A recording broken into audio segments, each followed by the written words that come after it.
me if you can't hear what I'm saying. I couldn't even hear myself. This is the loudest sound you could possibly conceive. And, as it turns out, the cleanest.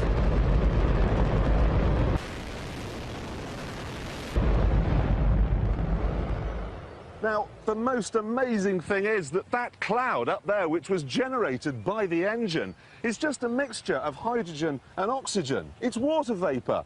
And in about an hour's time, someone in Mississippi is going to get wet washing. It will actually rain. I told you! It's raining!